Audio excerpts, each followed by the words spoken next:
You're listening to the Plane Talking UK podcast, a UK-based podcast written by a passenger for anyone. And here are your hosts, Carl Stebbings and Matt Smith.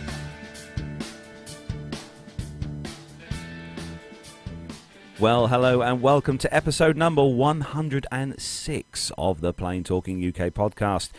I'm Carl Stebbings and not in the Conservatory Studio again this week because he is still sunning himself by the pool, drinking margaritas and cocktails and, you know, lounging around at the beach and all the other stuff that he does on holiday, is my co-host Matt. So welcome onto the show, Matt. Good morning, good morning. Welcome to what I can only describe as the most beautiful Loch Tay. We've actually left the house for this week's show, and I'm actually sat by the loch, as you can probably just about see in the background. Yeah, we can see a tree, so that's quite good. You can see a tree. Okay. Right, don't need to be like that, is there? No, we Hang can. On, here we go. He's gonna. Oh, there we go. For those of you, there we go. How's for that? Those of you in the chat room, you can see. Actually, that's a lot nicer than a picture of me, isn't it? There we go. That looks lovely. So I'm guessing it's quite nice. It's a nice morning up there in Scotland. It certainly is. In fact, actually, I was a little bit nervous because yesterday it was sort of very wet and rainy, so I was a little bit nervous about what it was going to... Got this grand plan about sitting by the loch to do the show and thinking I haven't got an umbrella, so this could end really badly and with a cloud of smoke coming out of my laptop. But so far, the only thing I'm a bit nervous about is because the weather is prone to changing rather quickly here. So whilst it is glorious at the moment, you could give it 10 minutes and it could be cold, wet and rainy in no time. So fingers crossed that it stays dry. So if I disappear all of a sudden, you'll know that I've had to run inside. No, it'll be fine. It'll be fine. Trust me. You can run in the studio with everything in your hand. It'll be absolutely fine. So yeah, I'm not sure if you'll quite realise how far away from where I was last week. Right, and you now. didn't bring an umbrella? I thought you'd bring. Oh dear, I don't know. Indeed. So it is the 2nd of April. And it's just gone 9:30 in the morning here in the UK. We're starting a little bit early today because we have got I've got to dash off rather swiftly today. But we didn't want to miss out on bringing you guys a show. In the chat room, we've got the main man, Micah, is in the chat room. He's got up extremely early after having no sleep at all to join us in the chat room. Wow. We've got Graham Haley, he's in the chat room as well, and a new listener in the chat room. We've got Ariel Siton as well in the chat room from Israel. So cool. Good morning to you, Ariel. So and Ray Davis is also Ray has just joined us in the chat room. So good morning to you, Ray. What time is it there in is it Aussies in or is it New Zealand? Yeah, what's the time there, Ray? What's the time? Myla is in the chat room. Good morning to you, Myla. The lovely Myla's in the chat room. So good morning to you. I expect she's just awoken as well. I expect all to join us in the chat room, which is nice. Honestly, the silly English with their daft time zones. I mean, honestly. Oh, I've got a shaky camera here. Hold on, Matt. There we go. So we are going to start the show then, as we do each week, with our rundown of the weekly news from around the world and the UK. So if you're ready up there in sunny Scotland. Yes, very much so. Let's do this. Let's go.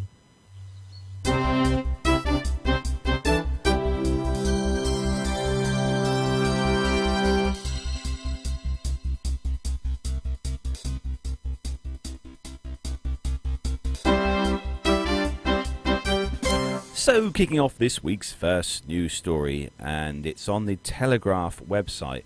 God, that sound is awesome from behind you, Matt. With this, but it's not put me off at all. Okay, good. The first news story is on the Telegraph website, and the headline: "Violent passenger arrested after doing yoga and meditating on a plane." So the Japan-bound airplane returned to Hawaii because of a violent passenger who wanted to do yoga instead of sit in his seat. The pilot of the 26th of March United Airlines flight from Honolulu International Airport to Narita International Airport turned the plane around after hearing that Hongat Pai was yelling at crew members and shoving his wife. The FBI said in a criminal complaint. Mr. Pai told the FBI that he didn't want to sit in his seat during the meal service, so he went to the back of the plane to do yoga and meditate. He became angry when his wife and flight attendants told him to return to his seat. Pay pushed his wife and said she was trying to make him stop, the complaint said. He felt that she was siding with the flight crew. He tried to headbutt and bite the Marines who were passengers on the flight and tried to force him back into his seat. Darren Ching, assistant U.S. attorney, said that Mr. Pai's detention hearing was on Wednesday. According to the complaint, he threatened to kill passengers and was yelling that there is no God. Mr. Pai went into a rage because he felt that flight crew were ordering him around. Mr. Ching said that Mr. Pai shouldn't be released because he's a danger to his wife and to others. Mr. Pai urinated on himself and was on a suicide watch at the Honolulu Federal Detention Center, Mr. Ching said. The U.S. magistrate judge ordered that Mr. Pai be released on a $25,000 bond, but with certain conditions, including not leaving the island of Achao and undergoing mental health evaluation. And, this is must have been a rather interesting flight to be on, Matt, for sure. It's a very bizarre story. I mean, I wasn't aware that one was allowed to sort of leave your seat and go and do yoga at the back of the aeroplane. I don't know. I don't think I've ever known that to be okay. So why he's surprised that the aircrew have kicked off, I don't know. I mean, we hear about people being kicked off flights because of alcohol consumption, but not normally because they're doing yoga. Not because of extreme yoga, yes. No. I think I'd be fascinated to read the report on his psychiatric analysis. You do worry a little bit that there's something not quite right there, is there? I don't know. Perhaps he was told he was going to be put onto a Ryanair flight, so the yoga was a way of calming. I don't know. No, stop it. Yeah, stop it. Anyway, on that particular bombshell, it's time to move on to the next story. And oh, surprise, surprise, it is a Ryanair story. Second story, and me always seems to be that. It is on Flight Global, and the headline is Interiors, Ryanair's Passenger Experience Journey. Europe's largest short-haul airline, Ryanair, was once a byword for cheap fares and indifferent customer service. Its extensive route network often provided the only direct overseas air link to and from towns in distant corners of the continent, and its services were nothing if not punctual, while fares could be jaw-droppingly inexpensive. But from penalties to failing to print off your boarding pass to disabled passengers having to pay for wheelchairs, passengers could find Ryanair experiencing very taxing. At times, the low-cost carrier seems to display something close to contempt for its customers and the service traditions of the sector in a struggle to keep its cost base and prices very low. All that started to change a couple of years ago. Long-serving Chief Executive Michael O'Leary, who once scorned middle-class British second-home owners who were loyal customers on flights to France and the Mediterranean, initiated a brand makeover at the airline aimed at replacing its cheap and nasty image with one that was, in his words, cheap and cheerful. Ryanair shed its most unpopular charges. Its advertising adopted a softer tone, and O'Leary himself appeared to have taken a charm course. In addition, Ryanair bought into a flexible with frills Business Plus service for corporate travellers, a market rival EasyJet had begun to tap successfully. This upgrade effort is now beginning to be seen in the airline's IFE. What's IFE? Do we know what IFE is? In-flight entertainment. As Ryanair tries to keep pace with its competitors and the pioneering technology they have started to introduce. The airline is not new, of course, to the world of in-flight entertainment and connectivity, briefly trialling pay-per-use entertainment consoles in the pre-tablet mid-2000s, and in 2009 becoming the launch customer for a mobile connectivity service provided by Sitter's on-air division on 50 of its 200-plus fleet of Boeing 737-800s. However, the latter venture ended a year later after the airline and supplier were unable to reach a pricing agreement. Back in 2004, Ryanair's trial of the US manufacturer's APS's Digi E-Player handheld devices would have put it in vanguard of portable IFE around 5 years before the first iPads even appeared. The devices, similar in size to the compact disc players and DVD players of the era, were offered to passengers for an onboard payment. Customers could access a range of programs from films to sitcoms. However, most of the APS's Other customers were long-haul carriers, and Ryanair short flights made movies impractical, especially as the devices could only be used at cruise. English-only content further hampered the appeal of the service, and Ryanair quietly dropped the product a few months later. Another initiative in 2006 was planned to tap into the appetites of the betting fraternity, as the Irish airline added an online gambling function to its website, intended to pave the way for introducing onboard gambling. And a year later, a partnership with the UK online gaming industry Jackpot Joy gave customers on the ground the chance to play bingo and instant win games on Ryanair.com, making the service available for gamblers in the skies via mobile phones. Proved a harder challenge, however, even after O'Leary went so far as to suggest that handing out laptops to passengers to allow them to access the site, as you do. Now, after a decade of false starts, the budget airline appears to be entering a new phase of technological confidence. It has set up a new digital lab with 40 staff near its Dublin headquarters to develop its own products rather than its outdated Garnish website, and has been replaced with a more modern offering. The airline is launching a series of apps to help customers find and book flights. On board, Ryanair says it's exploring the possibility of being able to offer customers in-flight entertainment, such as movies or games they could access via their smartphones, tablets or laptops. I think we covered a story similar to this before, didn't we, Carl, where it was... we were talking about having sort of like in-flight Wi-Fi sort of streaming services so that you could pull stuff down. And I think we were commenting at the time, we were amazed at the amount of people who couldn't understand why they couldn't check Facebook just because they were connected to Wi-Fi. Wi-Fi, yeah. Well, Delta do a similar thing on their long-haul flights. Delta have a system where you can take a tablet on board the aircraft, or your laptop or tablet, and you could stream their services to your laptop. So you can stream their films and their content and stuff, and use your own tablet rather than the seat inbuilt seat systems that they have on the aircraft, which is quite cool. That's quite good. Good idea.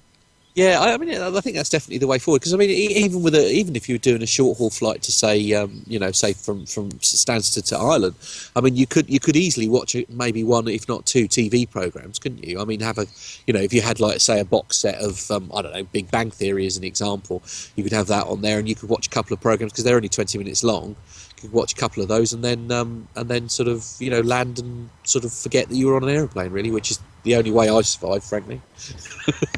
That is one of the things I used to always do whenever we flew with Ryanair or EasyJet, was always take my tablet with me with some preloaded films on to sort of to sort of quash the thing of being on a Ryanair absolutely. flight. On a Ryanair flight, yeah. The smell's usually a bit of a giveaway. But then, quite rightly, like David and all the guys over at the Airplane Geeks have said on their show before, that you shouldn't need entertainment on aircraft. You've got a window, and there's full HD content always being streamed outside the window of the aircraft, of the views. Yeah. So good morning in the chat room. Yeah, I mean, that's certainly one take on it. Just Mash is in the chat room. And also Captain Nick, the legend that is Captain Nick, is in the chat room. APG royalty. Good morning, Captain Nick. Is in there. So good morning to you, Nick. They're all having a chat in the chat room at the minute, which is quite cool. This is quite good.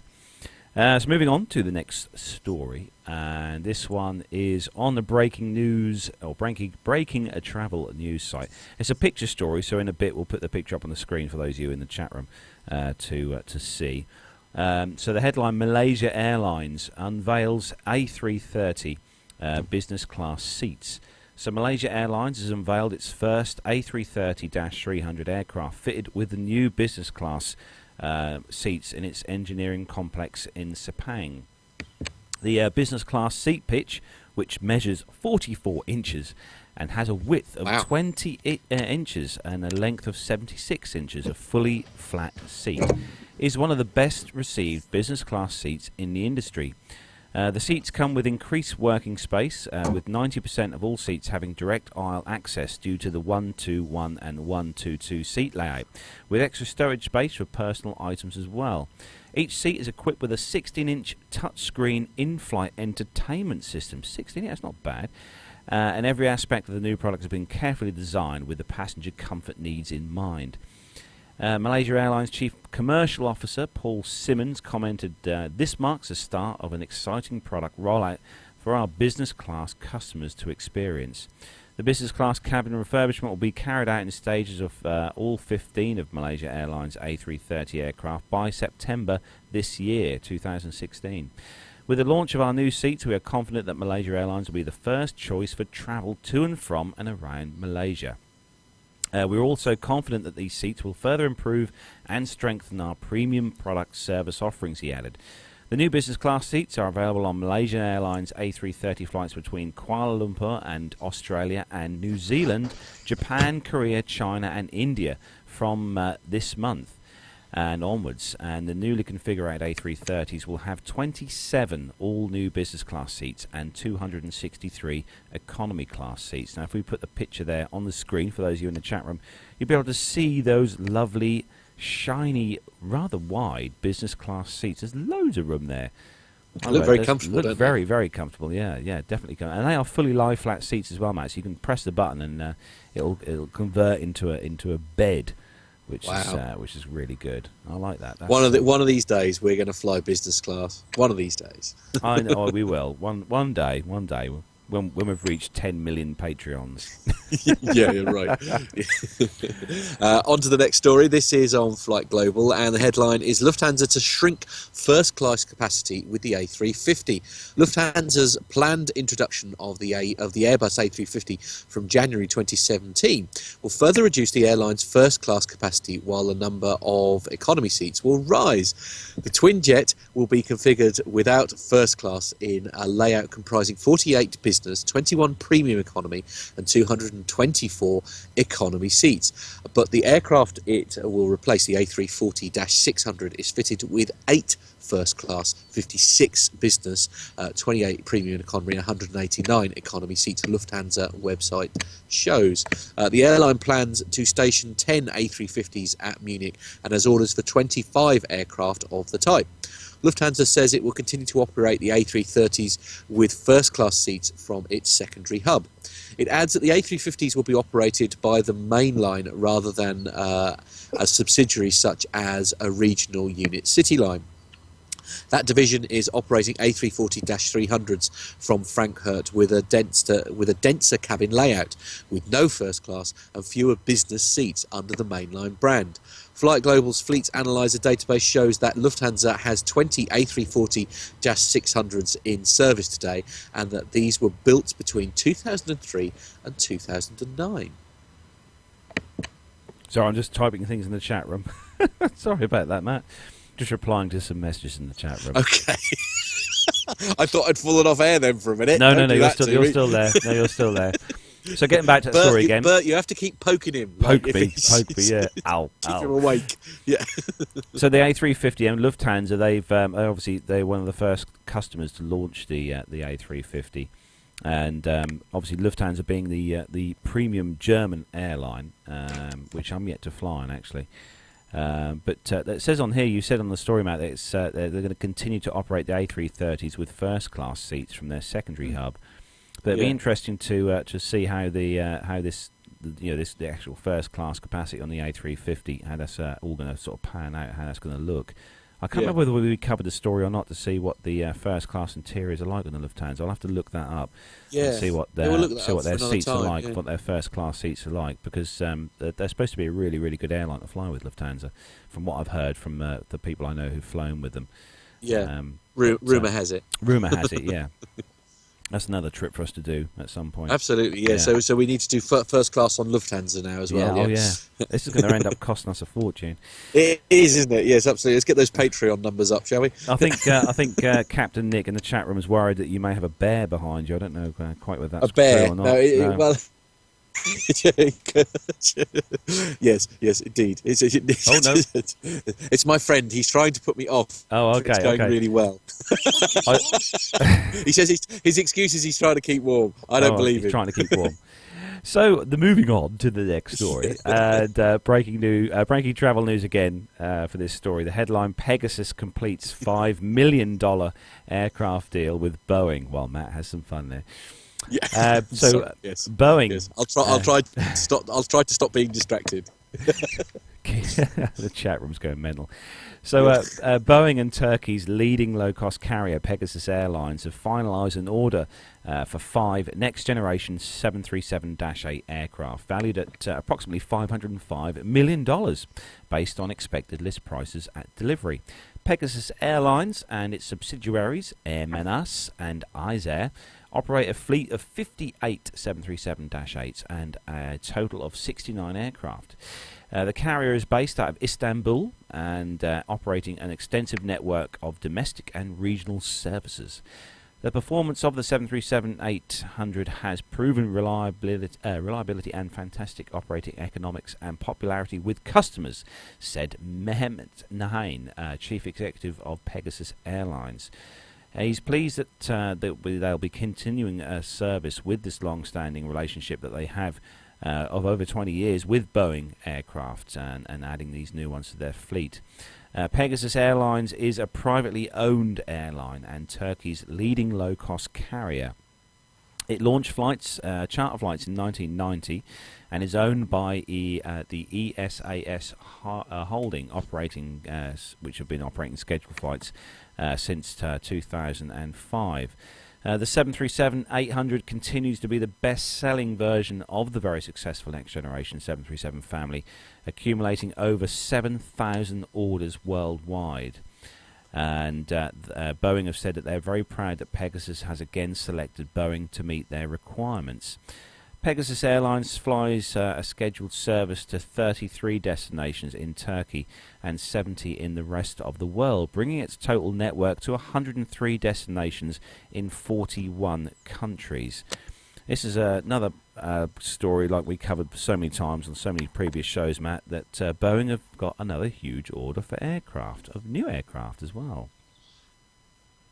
But, I mean, we've said this before, isn't it? So, I mean, Boeing will get a massive order, and then next week we'll come across a story with Airbus. As I say, I mean, as I said before, I feel really sorry for any of the other sort of like the smaller aircraft builders, really. Yeah, it's just, I mean, aviation is only going to go one way, isn't it? Up. Exactly.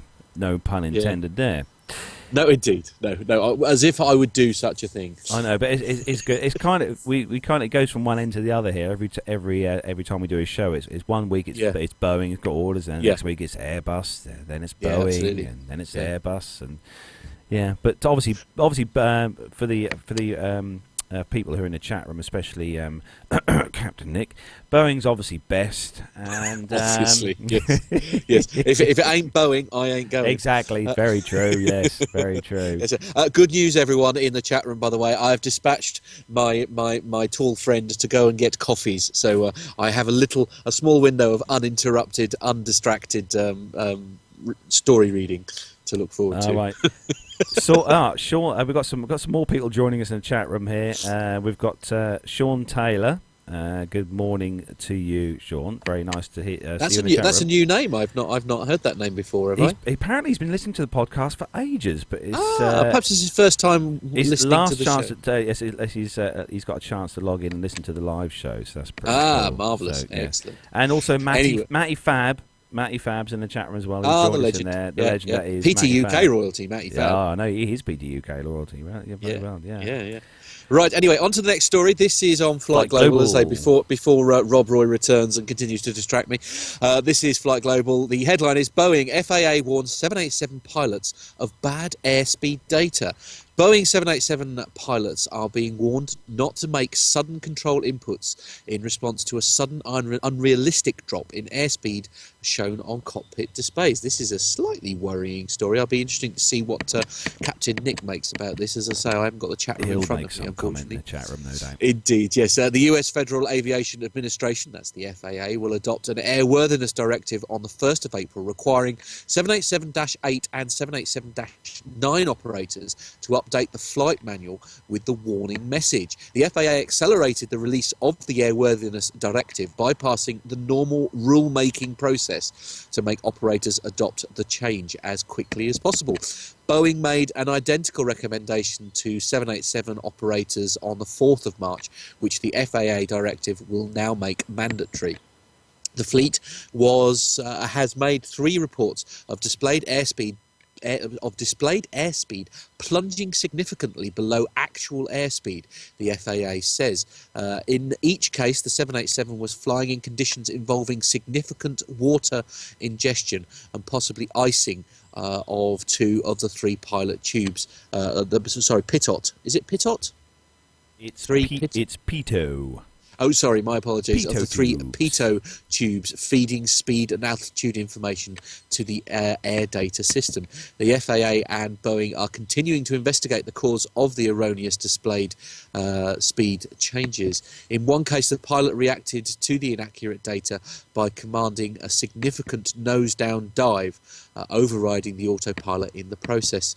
Boeing and the FAA are concerned that a pilot might command a dive that exceeds the structural limits of the 787 as a response to erroneous information from the air data system.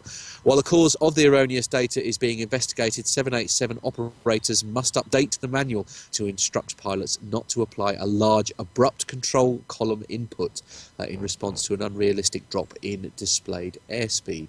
I mean, this must be quite worrying from a pilot's point of view, though, surely, because I mean, you must rely on that data, readily. I mean, or do you just, in normal circumstances, perhaps use a little bit of what I call common sense, perhaps?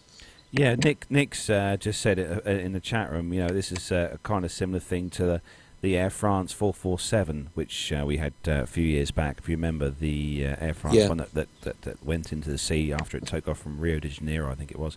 And they got erroneous sort of indications from their airspeed indicators from the pitot tubes because they'd frozen up. Right. Because these tubes stick out the side of the aircraft, and they obviously, the air flows into the tubes. It's all done with pressure and stuff. And it tells the pilots what speed they're travelling at while in the air. If these tubes become blocked or iced over or stuff, they're going to get wrong readings. It's going to tell them they're doing the wrong speed. And it'd be interesting to see what their reports from the Boeing guys here come up with. I mean, and also presumably though, I'm not going to suggest that perhaps you're sitting there, avidly watching that figure the whole time, but I mean, you must be sort of glancing at it on a regular basis. I mean, would you immediately, if you see a slightly odd figure and you think, well, hang on, that's a bit strange because we're in autopilot mode, why have we suddenly dropped a bit? I mean, presumably, do you have other instruments that would give you an indication as to if your position has changed so that you're not just relying on the pitot info? I think there is. I'm not 100% sure on big commercial jets. There is only sort of one way in the Cessna 150 I fly. I'm telling how fast I'm going. Two actually. One of those is the airspeed indicator, and the other one is if you all of a sudden hear a noise like a horn noise, you're going too slow and you're going to drop very suddenly when you stall. Yeah.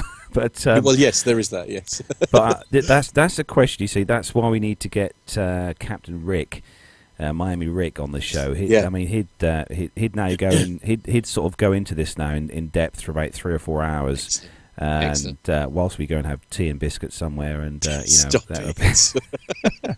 but we should have him on soon. Hopefully. As I say, we'd like him to join us, so don't put him off. Yeah, quite right. Matty Fab has actually put a very good thing on there. GPS data on jets as well is another way of finding out what speed you're doing. Yeah, I know the instructor I fly with has an app on his tablet that's called Sky Demon, and it's a way of plotting your route, and it's kind of like a sat nav in the sky. And when you're in the air, it obviously it uses the GPS signal and via the phone sort of kind of thing, and that, and it will display your speed on there, so you can actually look at your speed that way. For GA pilots. But that's what I mean. I mean, it sounds like perhaps, I don't know, and I'm sure Captain Nick will correct me if I'm wrong, but I kind of get the impression that the more experienced, sensible pilot wouldn't just immediately do a nosedive based on one piece of information. Do you know what I mean? Yeah, Nick has quite rightly put as well that GPS will not give ground speed. Will give ground speed, not indicated airspeed. Right. So there's a difference between ground speed and indicated airspeed. So but it might be enough to give you an indication as to whether you've dramatically dropped your position, if you see what I mean. I mean that would, you know, if one set of readings is still okay and the other reading is different. I don't know. I don't know anywhere near enough. I know. We need to quickly grab Nick in the chat room. I think he's filling in all the gaps in the chat room. It's very kind of him. Good, absolutely. I need to go flying again soon. Yes. So the next news story on the Breaking Travel news site, and this is regarding a fantastic airline that someone in the chat room knows everything about. And this particular airline, Virgin Atlantic, signs a code share deal with Flybe. Wow, so you've got a huge airline like Virgin signing a contract with a tiny airline like Flybe. So Virgin Atlantic is increasing its regional presence with the introduction of 2 brand new routes from Manchester Airport and a new code share agreement with Europe's leading regional airline Flybe. The new routes will mean America is more accessible than ever before from the north of England. And as Virgin Atlantic introduces Manchester Airport's first ever direct flights to San Francisco, branch to service to Boston as well. In additional boosts for UK holidaymakers, Virgin Atlantic has also confirmed a new code share deal with Flybe. From April 2nd, customers will be able to book tickets on Virgin Atlantic's website to travel to and from one of 18 UK European airports and connect on to a Virgin flight at Manchester, Glasgow or London Gatwick Airport.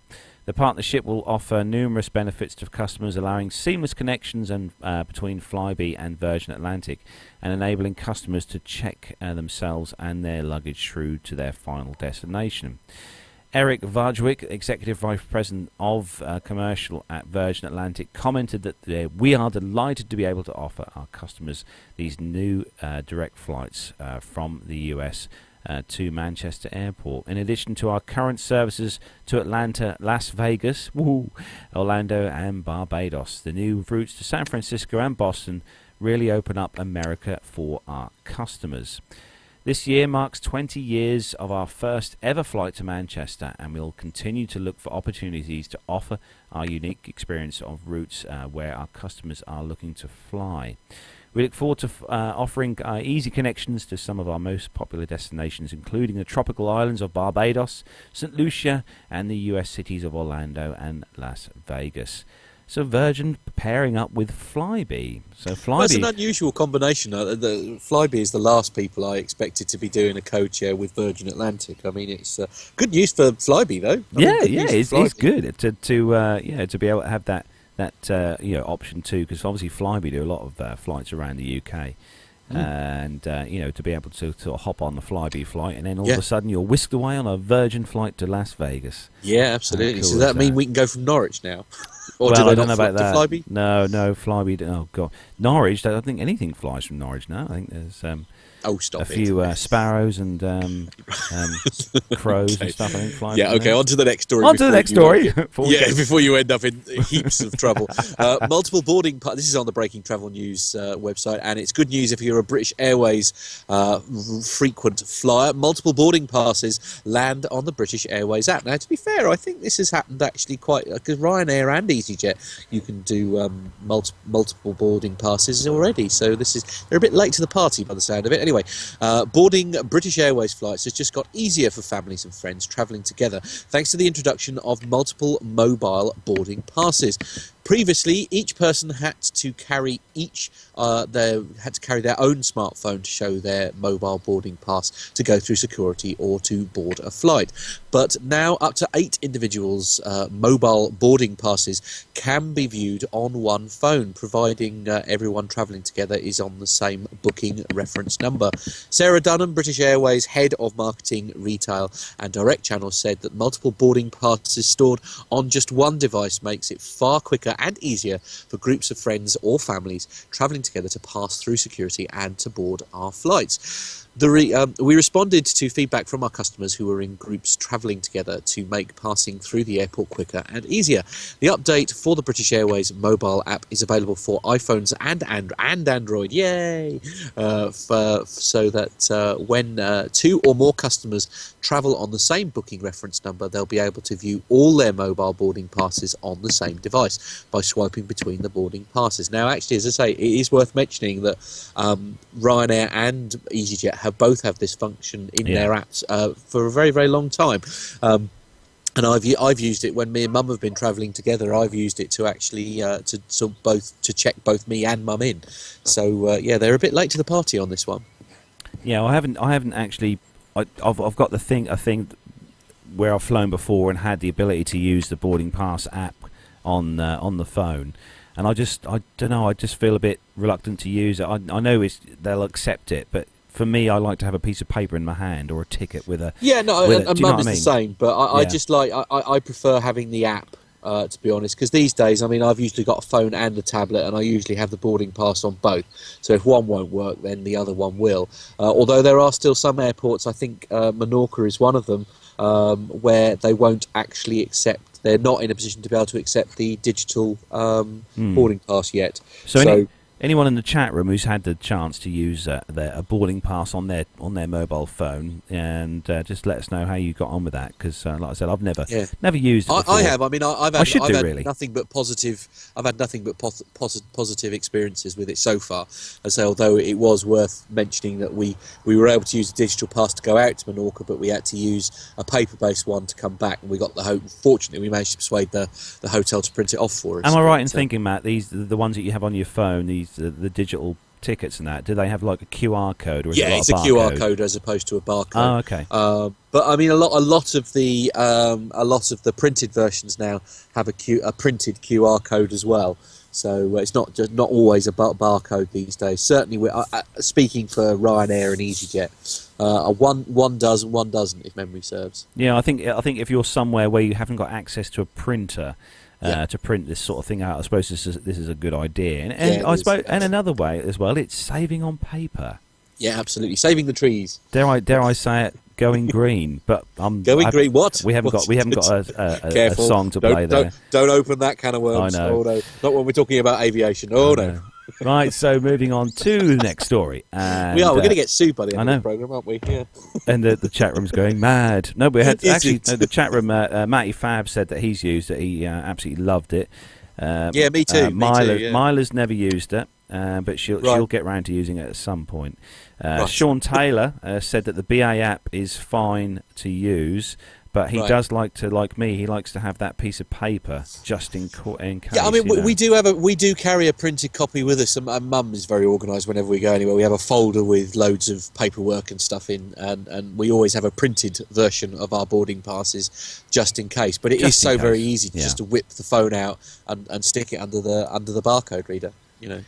So the next story on Breaking Travel News site then, Lufthansa receives their second A320neo, or new engine option from Airbus. Lufthansa has received the second A320neo from Airbus, and the aircraft, with its registration Delta Alpha India November Bravo, flew last night into its future base airport, Frankfurt am Main. The first scheduled commercial flight is planned for this week and will fly as LH072 to Dusseldorf, making Dusseldorf another destination for the A320neo, together with Hamburg, Berlin and Munich. The A320neo has new engines and improved aerodynamics, enabling a significant advance in terms of noise and emission reduction, obviously green. Due to the new technology of the Pratt & Whitney PW1100G engines, the new A320neo is 15% more fuel efficient than the current comparable models, and per passenger produces 20% less cost. The 85 decibel noise contour of a starting A320neo is only half that of an A320 in the existing fleet, making thus a significant contribution to active noise reduction. The Lufthansa Group ordered a total of 116 aircraft in the Neo version, 45 of these being as the new larger A321neo version. The new aircraft are intended for Lufthansa and Swiss. According to list price, the order involves an investment of around about $13.3 billion US. This year, a total of 5 A320neos are expected to be delivered to Lufthansa and stationed in Frankfurt. We'll put the picture on the screen there of this A320neo here of Lufthansa. And these the new engines on these new Pratt & Whitneys on here, they look huge compared to They do. They look old... like an absolutely I don't know. It's almost out of proportion to the rest of the aircraft. I know. When you if you compare, if you put a picture alongside of the original Airbus, the old A320, with the older Pratt & Whitney engines on, it's totally different. It's a completely different. Is it that fuel efficient though? Is it like, because it's like, instead of having 4 engines which are quite small, to have 2 massive engines, does that make it any more efficient? No, I mean, whether they'd do. I think Captain Nick would love to have an A340 Neo, but have four wonderful big new engines on the A340. But sadly, the A340's not being produced anymore. No. Airbus didn't like that aircraft anyway. There's no one. Nick's going to start punching me through the screen. Right, okay, yeah. So while that's carrying on, we'll move on to the next story. This is on the Breaking Travel News website, and the headline is Etihad Airways celebrates a decade of Manchester flights. It is Etihad Airways marked the 10th anniversary of its services to Manchester Airport. Since the route was launched in March 2006, Etihad Airways has operated over 10,000 flights between Manchester and Abu Dhabi. Due to its popularity in the north of England, the frequency increased to twice daily in August 2011. Over 2 million guests have flown between Manchester and Abu Dhabi on Etihad Airways in the past decade. James Harrison, UK General Manager for Etihad Airways, said that Etihad Airways is delighted to be marking a highly successful decade operating out of Manchester. We've seen passenger numbers continually rise every year since we started operations, and Manchester is a key destination on our global network. It has an important role in our UK operation and has been a consistent success, regularly appearing in our top 10 most popular destinations. Really? People want to go to Manchester? Why? In addition to the aircraft, we have made a huge investment in our brand through the sponsorship of Manchester City Football Club. Here we go.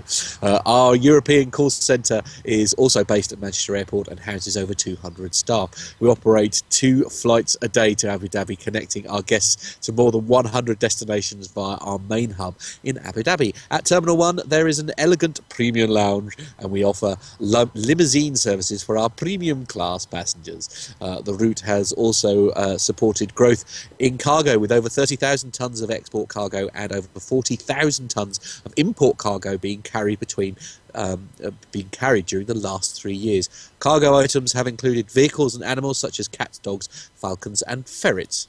Ferrets? Really? And I apologise to anyone in Manchester that I offended just a moment ago. Sorry, just in the chat room again, being put off. You're in the chat room again, I know. But I've told you have to keep poking him. When I stop talking, wake him up. So Etihad, then getting back to the story, Etihad, one of the airlines from over in the Dubai area, along with their competitor being obviously Emirates as well. But Etihad are the guys that have that wonderful that suite. Remember we talked about the big what is it? I forget the name of it now. Remember that Etihad had the the suite, Matt, that had a sort of bedroom and a kind of a sitting room and the concierge service that picked you up from your house to take you to the airport and stuff. And you have your own actual suite on board the aircraft on the A380. If you remember Etihad.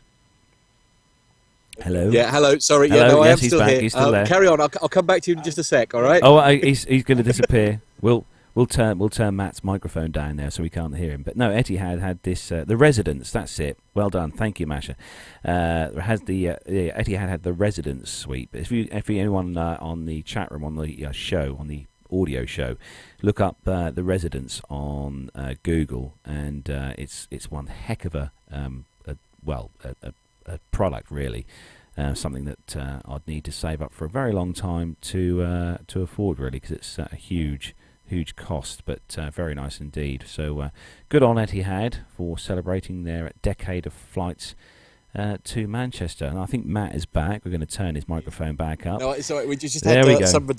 Somebody's been taking their dog for a walk down here, and I was being told off for staring at my laptop screen rather than enjoying the view. So I just had to explain to him why I was sitting this way round rather than staring at the view. Oh, okay. I've been told off for not enjoying this. I've been told to stop using my laptop, basically. Then Mr. Benzie, he owns all of this. Oh, is that the? Oh, Matt's getting told off by the locals. Yes. I like that. No, I'm not. That. Good news though. I'm not being told off by just anyone. I'm being told off by the guy that basically owns the whole place that we're doing. Oh, okay. Yeah. So, I think his name is Lord something or other. Anyway, it's fine. Next story. Yes, the next story. On the Breaking Travel news site, Emirates to open check-in 48 hours ahead of takeoff. So Emirates have extended their online check-in to 48 hours before departure time from 24 hours, effective immediately. Customers around the world can check in online on both desktop and mobile devices from 48 hours to 90 minutes before flight departure. The increased lead time offers customers greater flexibility in choosing their seats and reduces waiting times at airports, as they could already have their boarding passes before arriving at the airport.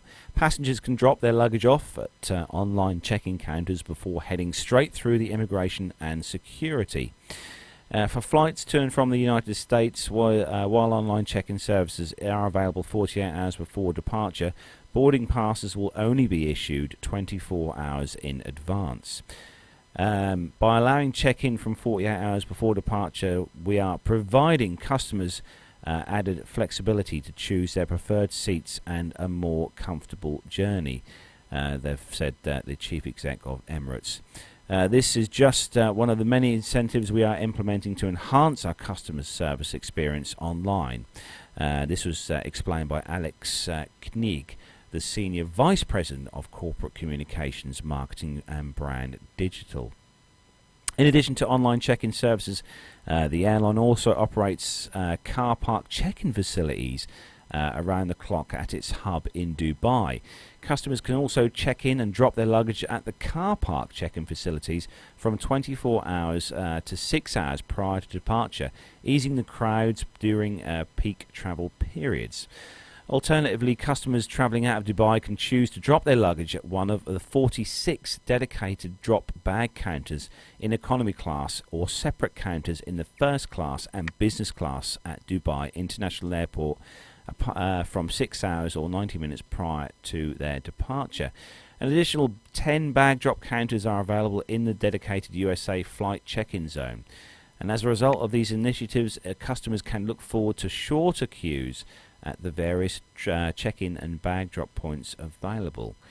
48 hours, that's pretty cool, that is. That saves a lot of hassle before you fly anyway, being able to check in and stuff. That I mean, most airlines do offer check-in before, 24 hours before you go on board the aircraft. But 48 hours. The low-cost carriers obviously insist that you do it, don't they? They insist that you've checked in before you arrive at the airport, don't they? But it's one. The thing that impressed me, that I'm most excited about that story, was the idea of checking in from the car park when you pull in. That'd be nice. Just get out your car, really put your case in somewhere, and go.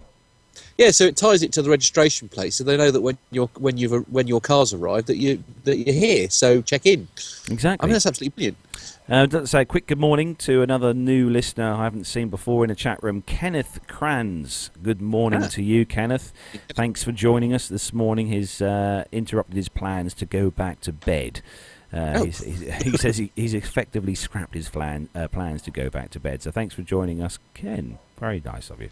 Right, yes, absolutely. So moving on to the next story then, the last one for you, Matt. Oh, this is a special story just for you. Yes, good, excellent. Oh, this but is what more importantly, Matt, what's the website? I don't know. Oh, it is. Oh dear, really? Okay, so basically, it's a web page from a newspaper from what I can only describe as Carlos's homeland, and it's the MaltaToday.com. And the headline is Ryanair louts fined, handed suspended sentences. 11 men from Scotland. Oh dear. Have you chosen this for any specific reason? 11 men from Scotland admit to being drunk on an aircraft before their arrival for the Loch lost and found parties. What's a lost and found party? That sounds terrifying.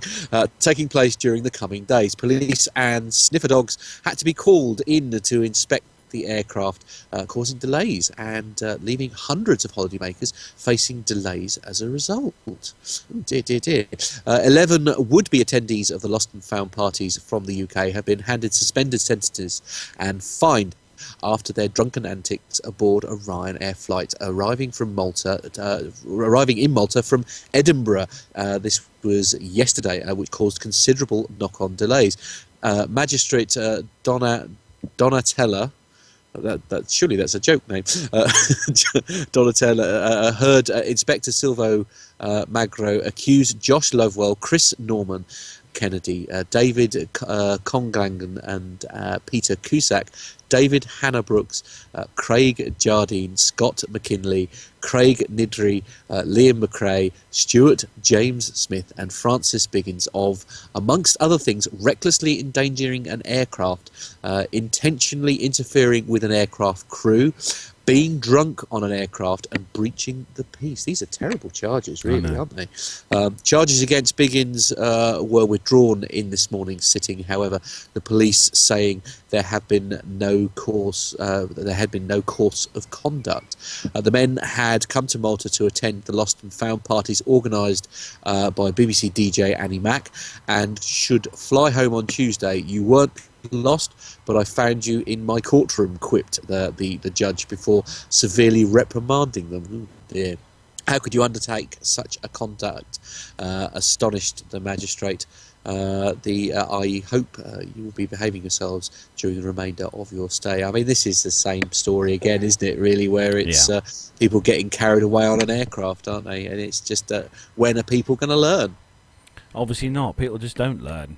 This proves a fact here that they obviously like having fines. What do you say? £1,000 fine each. Yeah, they obviously love paying out money. Paying out all this money. Well, that's the way forward. Clearly, it's why spend it on holiday and booze when you can give it to a courtroom instead?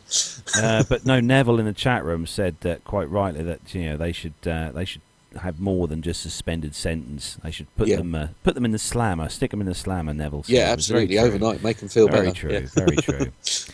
So we welcome another wonderful chat room person in, Jimbo Fraser. Good morning to you. He's just appeared in the chat room. Has he? Right. I've got a funny feeling he's does it count you, if he's sitting next to me? I don't know if it was that. And also Evan. Good morning, Evan. Evan Shue is appeared in the chat. The chat room's filling up a huge amount. It is, absolutely. Very good. So that is where we're going to bring the commercial section news story of the show to a close. We've got some military news coming up, a little bit of that, and we've also got some feedback from someone who is in the chat room right now. So we've got some feedback from him coming up. We haven't got a segment from Pip again this week. Unfortunately, really sorry, guys, but Pip, he's been really busy this week. But he has said that he's going to get us a segment for the next week's show, where we'll be back in the kitchen studio.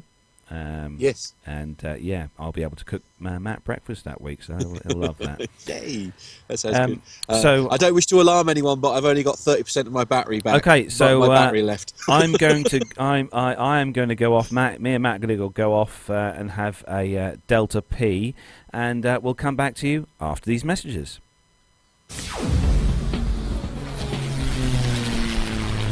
Find this and other great shows at the Aviation Media Network. thevoicesinyourhead.com.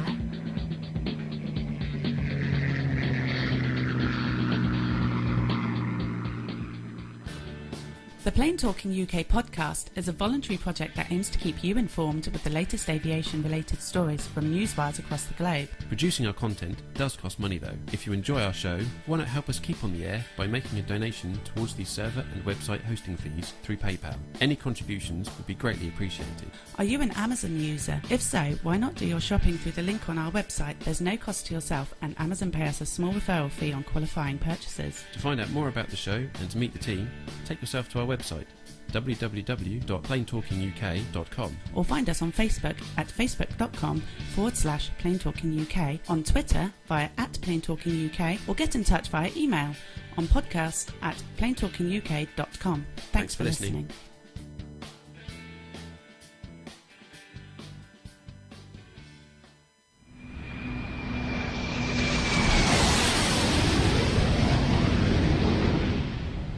And we are back with hopefully with me and Matt. Am I still here? Hello. Yes, you're still there.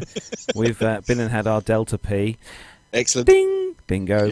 And we're back. We're I going to do worry about your mental health sometimes, I know. Carlos. I have to be honest. But the chat room, mate, they'll know what we mean. They'll know what we mean. Okay, all right. So again, thank you to everyone in the chat room who's joined us this morning. They're just chatting away between themselves in there at the moment. There's Matty Fab and Micah and Mila. They're all just getting full on with the chat. Slightly shorter than usual show today because we've got very busy things to do. We have, yeah. Carlos will be divorced by the end of today if he doesn't make his appointments. Yeah. So we're going to go on then with some military news, and we have got some feedback from someone who is in the chat room right now, and then we're going to do the lead out of the show, and so if you're ready, Matt, we're going to do some military news. Yeah, let's go. Let's go.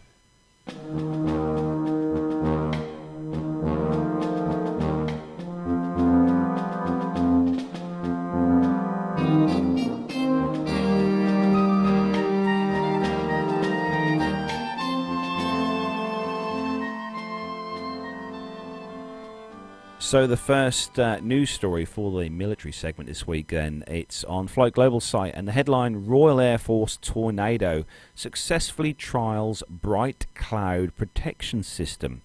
So Finimecina, I think I'll spell that, I'll pronounce that right, Finimecina, is hopeful that the Royal Air Force will be the launch customer for its bright cloud active decoy, following the completion of a series of tests of the system on board the service's Panavia Tornado GR4 combat aircraft. Initial evaluation testing was carried out in the USA at a dedicated radio frequency test facility in October. The first test of the expendable active decoy from the Tornado. And they've said that now that they've done the successful tests on the Tornado, they're working hard towards securing the first order for operational deployment. And they're in talks with the UK and are hoping that it will be the first nation to carry the Bright Cloud into operations. A number of Bright Cloud systems were purchased by the RAF to perform the testing, during which the decoy, which simulates the RF signature of an aircraft to deter threats, to perform and plan and manage to automatically detect radar and threats and jam them. Bright Cloud is a self-contained digital radio frequency memory jammer that is carried in a 55mm chaff and flare dispenser. It detects and identifies RF emissions, and on finding them a match, and it applies the match and algorithms and emits a deception signal.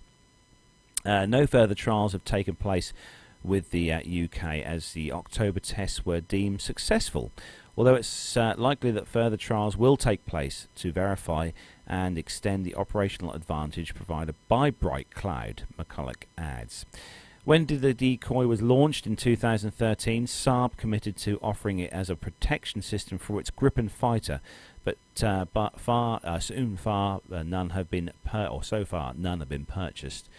The new Gripen EGN will also be able to carry the decoy as well.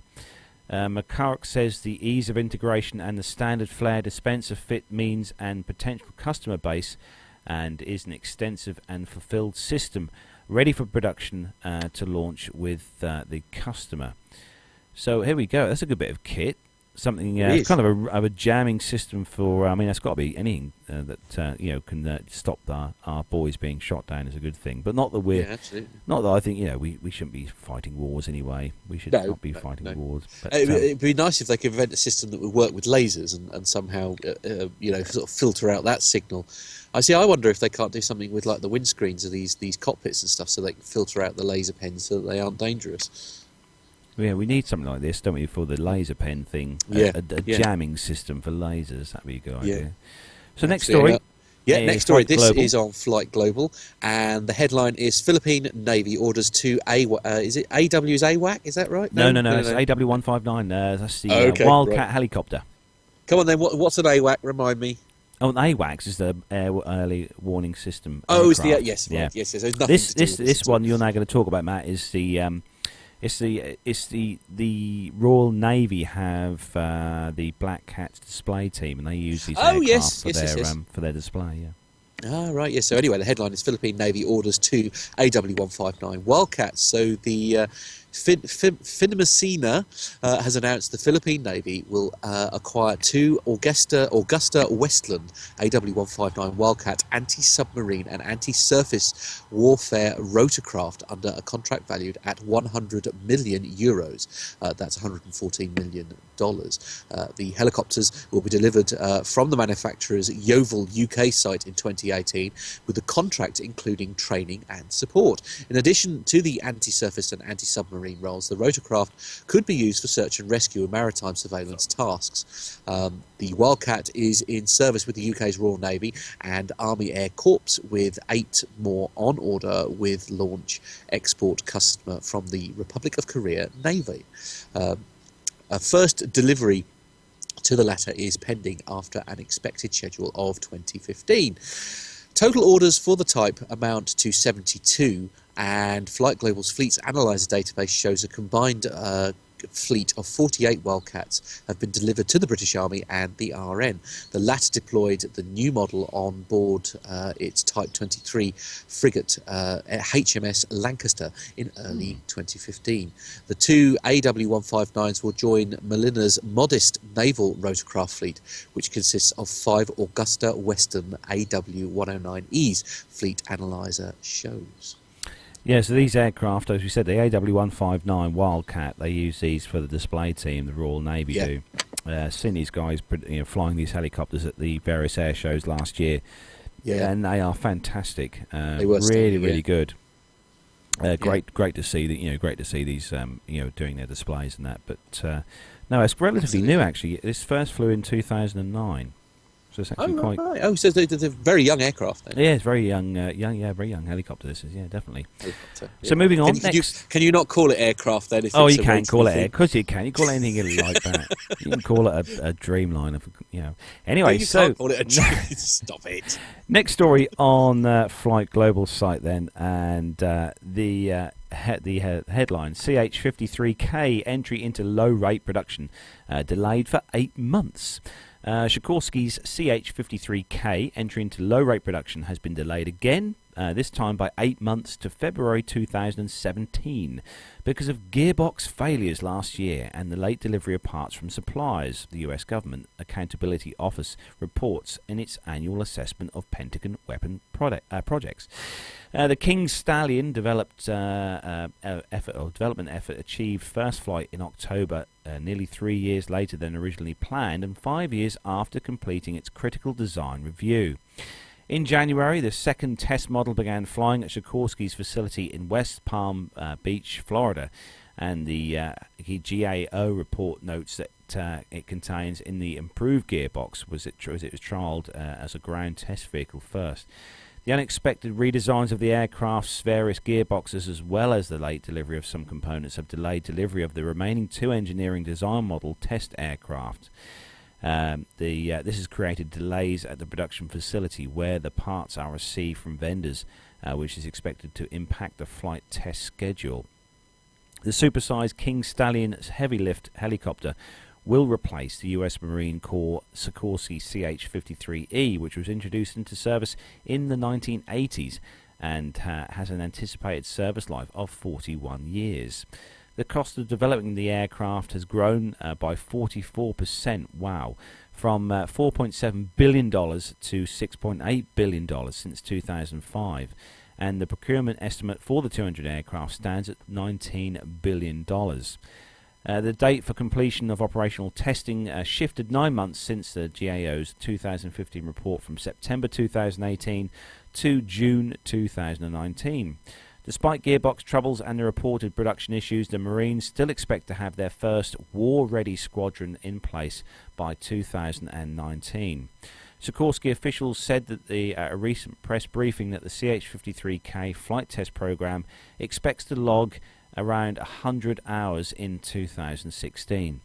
The Lockheed Martin-owned helicopter manufacturer expects to complete the second and third flight test aircraft this year to support performance, propulsion and avionics flight qualification. The US Naval Air Command System, or the NAVAIR, reported on the 24th of March that the King Stallion recently demonstrated its advertised speed of 140 knots with 15 degrees angle of bank turns.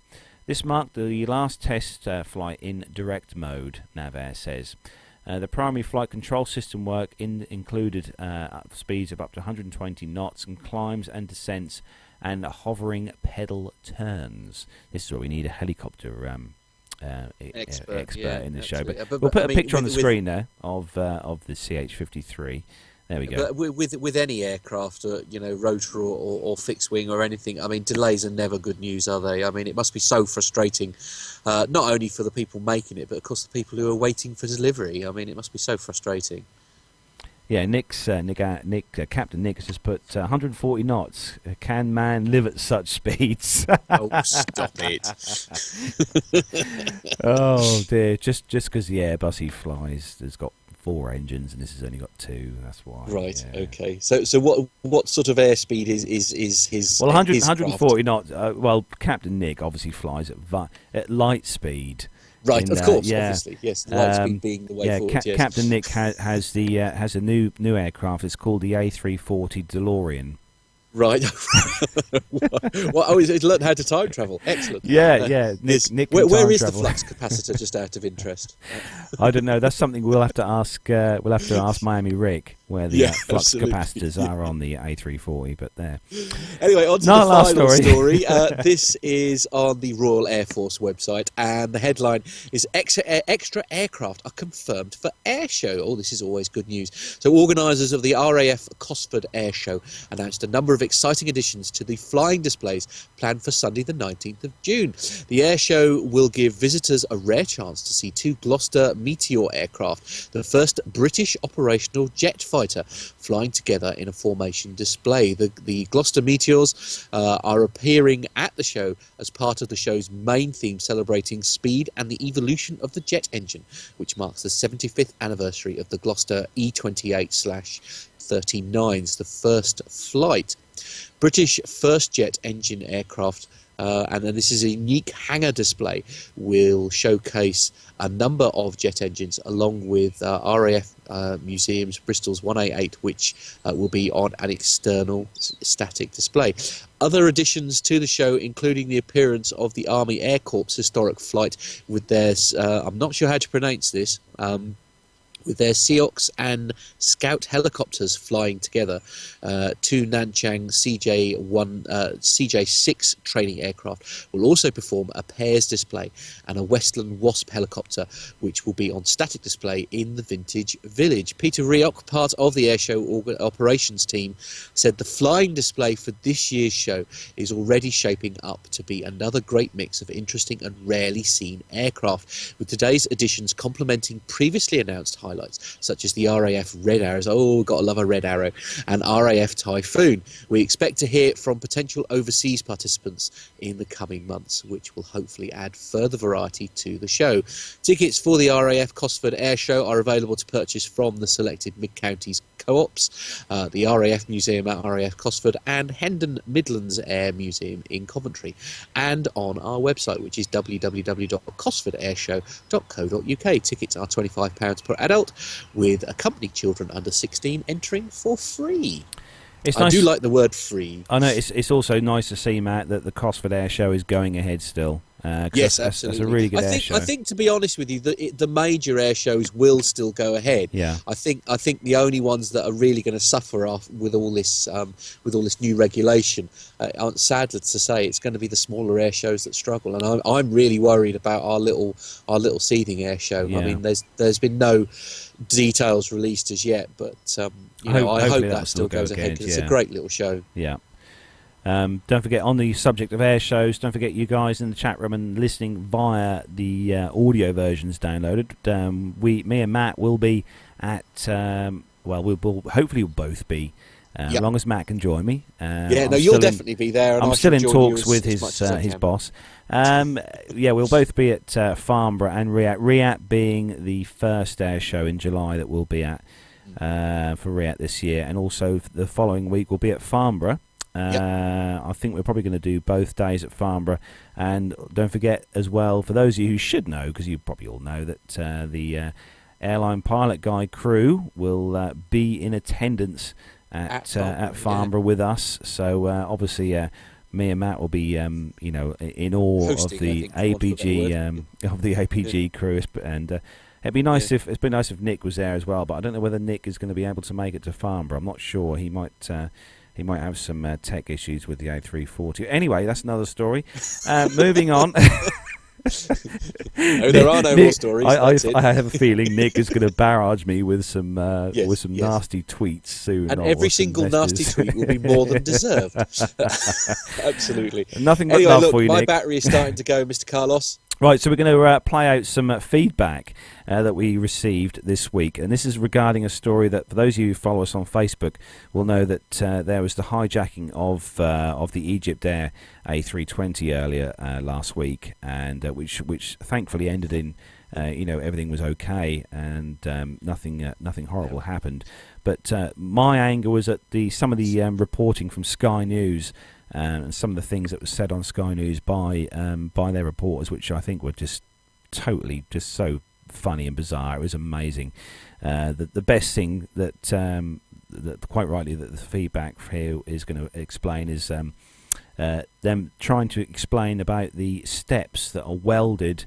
Note I say welded onto the side of the cockpit of the A320 that were used by the crew member to climb down onto the tarmac. For those of you who watched a video on Sky News or on YouTube, will note that there didn't seem to be any steps welded onto the side of the A320. But we're going to play that feedback for you from Neville Bounds right now. Hi Carlos and Matt, it's Neville Bounds here. Hope you're both doing well, and thank you very much for allowing me onto your podcast the other day. That was a very special moment, and I really appreciate it. That was really good. Thank you. The reason I'm sending you some audio feedback, which I was going to do anyway, but in fact it was prompted by the comment you made on your Facebook page about poor quality media reporting. This has been a bugbear of mine for years, but it doesn't get any better, does it? It just gets worse and worse. The latest one being regarding the Egyptian A320 that got hijacked and was forced to land in Cyprus. The classic media reporting was, according to Sky News, the A320-200 has steps welded to the side which allowed the pilot to climb down. That might just have a bit of aerodynamic inefficiency somehow, mightn't it? But it just goes on and on, this stuff, doesn't it? But I thought I would just share with you. I mean, every time I hear an incident, I have to write it down because it's just so chronically bad. And I just thought I'd share a couple of them with you that I've seen over the last few years. And just, well, here I'm just going to read them out. I've written them down. This is from the BBC. A Boeing A320 has had to carry out a missed approach at London Heathrow. That's good, isn't it? The passengers were screaming as the pilot wrestled with the controls and narrowly missed a primary school. There's another one that it was a few years ago, actually. It was in fact, it was when Concorde was still operating. But a newspaper journalist happened to be at Heathrow, and he rang BA to say that he'd just seen something fall off of Concorde. It was in fact a Boeing 757. And for our American chums across the pond, the crash of American Airlines flight number 587 in New York was actually reported as an Airbus A3000. That's a new model on me, I must say. It just goes on, doesn't it? And I don't know when it's going to stop. And I think the biggest culprits, obviously, are the rolling news channels. You know, the Sky, CNN, Fox, even the BBC. Nobody seems to be immune from it. And the problem that the media have, and I work in the media, albeit, slightly disconnected from it really, but sort of more behind the scenes rather than in front of the camera or in a journalistic capacity. The problem with the media is that they have to get this story out the door at any cost, it seems, without any consideration for its accuracy. And it has just become laughable now. And it's interesting, isn't it? If we're talking about this in an aviation sense, the people that really know about aviation, who either work in the business or, like me, just a keen aviation enthusiast, know a little bit to be dangerous, as it were. What about other subjects? What about things like the medical profession? I mean, are they like we are? They're sitting back and listening to a medical story, laughing away because the journalists have got it so badly wrong again. It could be any subject you like, really, but it's just it strikes me that nothing is sort of immune from all of this, and it's a real pity, isn't it? Because there's certainly some lessons that can be learned from many of the accidents that happen, but the quality of the journalism that goes on here is really appalling, and it just makes my blood boil, I have to say. So I'm sorry for a bit of a rant again, but I do feel really strongly about it. However, there is some light at the end of the tunnel, I'm pleased to say. One of the journalists that does a particularly good job and deals with all the transport stories is a chap called Richard Westcott. And Richard's been a journalist on the BBC for quite a while now, but he's a very moderate presenter. He's a very good journalist. His story won't be the first, but it'll always be the most accurate. He has a very nice way of presenting, getting all the facts across. There's no speculation in what he says at all, and I think he does a really nice job of that. And it's a pity that there aren't more journalists like him around the world, but I'm really impressed with the quality of what he does. And if you want to follow him on Twitter, his handle is at BBC Westcott, WESTCOTT, and very, very good chap he is too, I must say. I think he's done some nice work there, but for the rest of them, it just goes on and on, doesn't it? It never gets any better, as I mentioned earlier. And I think one of the sad things is that there's no one sort of pulling them up on this. Although, having said that, of course, Twitter now is quite a good medium for all of us to really have a go back when we see some sloppy journalism. But does it do any good? Does it improve the quality of journalism? I don't think it does, which is a pity, but that's how it is. That's the life we lead, unfortunately. But there we go. I just thought I'd share a few of the things that I've heard over the last several years. But don't worry, there'll be no shortage of them, because every other day, even the smallest incident, a regular go around of which there's probably, I don't know, thinking about Heathrow, there's probably, I don't know, 10 a week, maybe more than that. Stuff becomes such a big incident, and it's just entirely routinely operational for the crews and ATC and everybody. But it comes across as a major incident. But anyway, hope you enjoyed the rant, and thank you very much indeed again for playing it, and look forward to speaking with you again soon. Take care, guys. Cheers. Oh, thank you ever so much for that, Neville. Yeah, that was brilliant. Loved a bit of feedback there, and obviously that he sees things the way we do. You see, like everyone else in the chat room has see. Yeah, that, he's right though, isn't it? Journalism. He's worrying really that you'd think in this day and age that they would have somebody that they could call, if you like, to make sure the information they're putting out is accurate. Yeah. Because, not being funny, there's enough aviation geeks out there who would be able to immediately say, no, that's a picture of the wrong aircraft.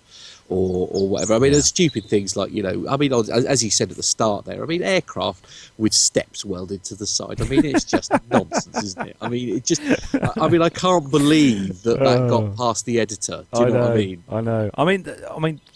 Like I said before we started the show, Matt, their coverage of the whole incident was really good. I'm not going to say that they didn't cover the story really well, because they did.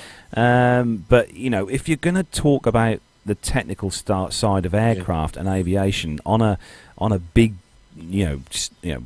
show such as, or big program channel such as Sky News, you need to have someone there who knows what he's talking about. Yeah. And as Neville said, this is often one of the big problems with the rolling news coverage that you get with Sky and BBC and ITV and all that, certainly here, and it is a common issue, is the fact that all right, they'll correct it probably in the next bulletin, so that incorrect information was probably only published the once before somebody said don't But I suppose it's the heat of the moment, and you want to get as much information out there as soon as possible. So I understand why it happens, but all it would take is a quick phone call to like anyone, Me. anyone or Nick, Captain Nick. Yeah, absolutely. Anyone, just sort of like tweet someone quickly, they'll reply immediately, and then you don't look stupid. Do you know what I mean? Yeah, it's just, it's a shame. Hopefully, they'll try and do things a bit better next time. It was just unfortunate they had me watching the report before I was going to work, which meant I was unhappy anyway. But indeed, yes. Well, there's always the way forward. Anyway, exactly. It is time, I'm afraid, to wrap the show up. Before you go, Matt, in the chat room, Captain Nick has just commented on the video feed from you at the moment, and he thinks you look like two hairy silhouettes. Oh, charming. I'm slightly offended by that. Absolutely. It's because the view behind us is much more beautiful. You see, I know. What's that? Yeah. But no, that is where we're going to have to bring episode 106 to a close of the Plain Talking UK podcast. Sorry it's been a quick show this week, guys, but we will be back to normal programming next week. As we said, unfortunately, I've got to go and have lots of photographs taken of me holding my baby nephews, which is going to be exciting fun, I will say. I'm looking forward to that. So to get in touch with the show, you can do it in the usual manners. It is email is podcast@plaintalkinguk. It's facebook.com/plaintalkinguk. Our Twitter handle is @plaintalkinguk, and the website www.plaintalkinguk.com. Yeah, don't forget to send us some feedback, please. Whoever is in the chat room now, there's loads of you in there. Yeah. Send us some feedback. Let's have some feedback from you guys. We want to hear what you sound like. We know what Myla sounds like. We obviously know what Captain Nick sounds like. We know what Neville sounds like. Really, does he do something media related at all? Then he possibly does. Yeah. No, does he? Right. Yeah. But no, send us some feedback into the show. We want to hear from you. We've got some really, really, really exciting stuff in the pipeline. Coming up very soon, which we're going to give you the information about nearer the time. Yeah, as soon as we've firmed up all the details. We are in some quite interesting conversations with some very interesting people in the aviation industry, which we're going to, like I said, it's going to be an epic. Very epic show, probably if not bigger than our 100th. So keep your ears open for that. Yes. So. Indeed. On behalf of me and Matt, and obviously Rob, who's in the studio with me here, he's been helping us out this morning. Well done, Rob. Thank you very much for joining us. But no, thanks everyone. On the air, bless him. Yeah, he's done really well today. And from my personal thanks to James, who's sitting to my right here, who's been keeping me topped up with coffee throughout today's broadcast. It's very hard. Indeed. So thanks to everyone in the chat room who's joined us today. There's loads and loads of people in the chat room. It's been a really busy day today in the chat room. So thanks to all you guys for getting up early and taking the time out, because some of the people in the chat room are not local to the UK. They're all around the world. Silly times. Yeah, I know. But so thanks for joining us today. Don't forget to keep your eyes open on Facebook for the links for the next show for next weekend. And join me and Matt again in the kitchen studio. We're going to try and get a guest on for next week. I've been in conversation with the said person via Twitter. We're going to get him on next week, so fingers crossed. And it'll be another great show next week. So from me, Carlos, here in Matt's Conservatory Studio, I'm going to say a big goodbye. And from you, Matt. And from us here from the beautiful Loch Tay, it is very much a beautiful goodbye. So goodbye, everyone. Goodbye. Bye.